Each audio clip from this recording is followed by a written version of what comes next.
Praise the Lord. I greet all my brothers and sisters in the matchless name of our Lord and Savior Jesus Christ. Today's promised word is from Isaiah chapter 12, verse 2. It says, "Surely God is my salvation. I will trust and not be afraid. The Lord Himself is my strength and my defense. He has become my salvation." This is the word of the Lord. My dear beloved in Jesus Christ, the verse begins with, "Surely God is my salvation," which serves as a powerful proclamation of faith. It reminds us that God is not just an abstract concept, but rather an ever present force in our lives, providing us with safety and reassurance in the times of trouble.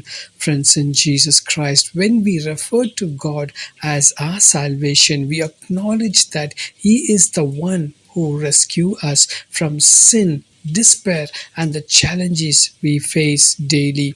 Friends in Christ, the word trust refers us from the anxiety that often hold us back from living fully. It invites us to step out boldly, knowing that we have the Lord as our support. So today, this morning, say, "Lord is my salvation. I will trust in you alone. You are my strength. You are my defense." Call upon His name. God bless you. Let us pray. Heavenly Father, we come before you today to praise you and to thank you, O Lord. You see the circumstances I face today, and you know the fear and anxiety I feel.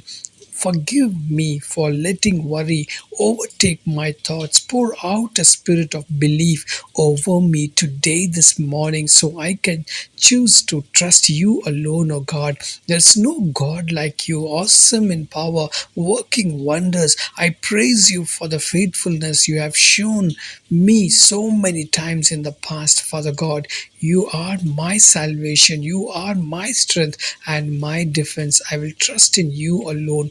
Father God, bless my brother and sister who is praying with me from different nations. You bless them, you be with them, you guide them. In Jesus' mighty name I pray. Amen and amen. God bless you. Have a great day. Shalom.